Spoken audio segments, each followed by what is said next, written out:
নমস্কার বন্ধুরা, দোল পূর্ণিমার একটি নতুন এপিসোডে আপনাদের সকলকে স্বাগত জানাই। সামনেই আসতে চলেছে দোল পূর্ণিমা বা হোলি। প্রতি বছর ফাল্গুন মাসের পূর্ণিমা তিথিতেই দোল পূর্ণিমা পালিত হয়। তবে এই বছর দোল পূর্ণিমার দিন বছরের প্রথম চন্দ্রগ্রহণ হতে চলেছে। গ্রহণ চলাকালীন কি হোলির রং গায়ে মাখা যাবে, নাকি অপেক্ষা করতে হবে সূর্যের আলো ফোটার? গ্রহণের মধ্যে কি আদেও দোল পূর্ণিমা পালন করা যাবে? এই নিয়ে প্রশ্ন উঠেছে বহু মানুষের মনে। তাই চলুন বন্ধুরা, আজকের ভিডিওতে আমরা জেনে নেব 2026 সালে দোল পূর্ণিমা কবে পড়েছে। ফাল্গুন মাসের এই পূর্ণিমাকে গৌর পূর্ণিমা বলা হয় কেন?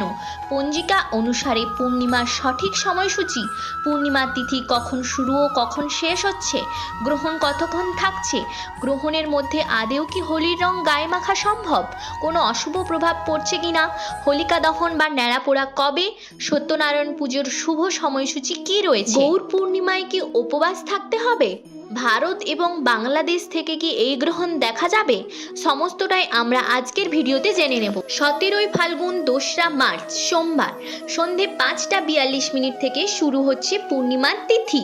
পূর্ণিমা তিথি সমাপ্ত হচ্ছে 18ই ফাল্গুন 3রা মার্চ মঙ্গলবার বিকেল 4:48।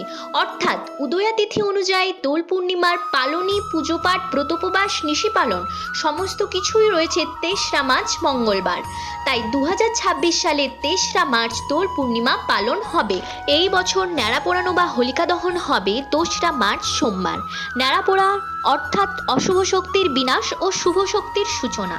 ন্যাড়া পোড়ানোর শুভ সময় 2রা মার্চ সোমবার সন্ধে 5:42 পর থেকে 7:15 মধ্যে। ঠিক তার পরের দিন 3রা মার্চ মঙ্গলবার পালিত হবে গৌর পূর্ণিমা বা ফাল্গুনী পূর্ণিমা বা হোলি উৎসব।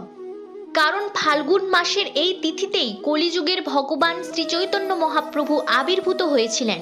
তাই এই দোল পূর্ণিমা খুব শুভ বলে মনে করা হয়। এই তিথি হলো শ্রী চৈতন্য মহাপ্রভুর 540তম আবির্ভাব দিবস। তাই এই দিন অবশ্যই সকলে মহাপ্রভুর আবির্ভাব তিথি পালন করুন। পরমেশ্বর ভগবান শ্রী চৈতন্য মহাপ্রভুর শুভ আবির্ভাব তিথি গৌর পূর্ণিমা, দোল পূর্ণিমা, দোলযাত্রা, হোলি উৎসব এবছর পালন হবে 3রা মার্চ মঙ্গলবার। এই ফাল্গুন মাসের এই ফাল্গুনী পূর্ণিমা দিনটি অত্যন্ত মহিমান্বিত, অত্যন্ত গুরুত্বপূর্ণ এই তিথি। কারণ এই তিথিতেই ভগবান শ্রীকৃষ্ণ ও রাধারানীর মিলিত রূপ শ্রী চৈতন্য মহাপ্রভু কলিযুগের মানুষকে পাপ থেকে উদ্ধারের জন্য ও হরিনাম মহামন্ত্র সকলের জীবনে ছড়িয়ে দেওয়ার জন্য আবির্ভূত হয়েছিলেন। মহাপ্রভু জন্মেছিলেন সন্ধ্যাকালে, সিংহ রাশিতে সিংহ লগ্নে আবির্ভূত হয়েছিলেন তিনি। এমনকি এক আশ্চর্যের কথা, ওই দিনও ছিল পূর্ণগ্রাস চন্দ্রগ্রহণ। এই বছর আমরা পূর্ণগ্রাস চন্দ্রগ্রহণ দেখতে পাচ্ছি। সচিমাতা ও জগন্নাথ মিশ্রের পুত্র রূপে তিনি জন্মগ্রহণ করেছিলেন। এই তিথি অত্যন্ত মহিমান্বিত, তাই সকলেই এই পূর্ণিমার ব্রতোপবাস করা দরকার। ভারতবর্ষে এই পূর্ণগ্রাস চন্দ্রগ্রহণ দৃশ্যমান। ভারতের সময় অনুসারে 3রা মার্চ দুপুর 3:20 থেকে চাঁদে লাগবে গ্রহণ। গ্রহণ চলবে সন্ধ্যে 6:47 পর্যন্ত। মোট 3 ঘন্টা 27 মিনিট ধরে গ্রহণ চলবে। এই গ্রহণ দেখা যাবে পশ্চিমবঙ্গ, মিজোরাম, নাগাল্যান্ড, মণিপুর, অসম এবং অরুণাচল প্রদেশে। এছাড়াও ভারতের অন্যান্য অংশে এই গ্রহণ দেখা যাবে, তবে বাংলাদেশে আংশিক গ্রহণ দেখা যাবে। এই দিন সত্যনারায়ণ পুজোর শুভ সময় থাকছে গ্রহণ কেটে যাওয়ার পর।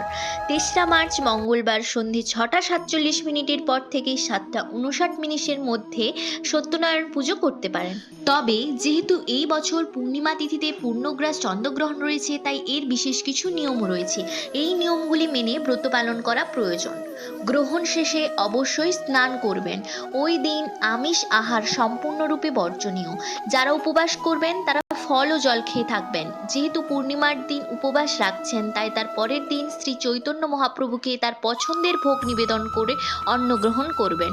ওই দিন বেশি করে হরিনাম জপ করবেন, চৈতন্য চরিতামৃত পাঠ করবেন। এছাড়াও নানা ধর্মশাস্ত্র, ভাগবত গীতা, অষ্টোত্তর শতনাম পাঠ করবেন। গ্রহণ চলাকালীন খাবার খাবেন না। দোল পূর্ণিমার দিন সবার আগে ভগবানের পায়ে আবির নিবেদন করবেন।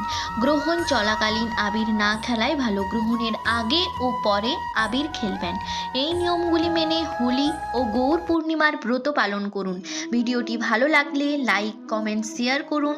কমেন্টে রাধে রাধে লিখবেন এবং চ্যানেলটি সাবস্ক্রাইব করে পাশে থাকুন।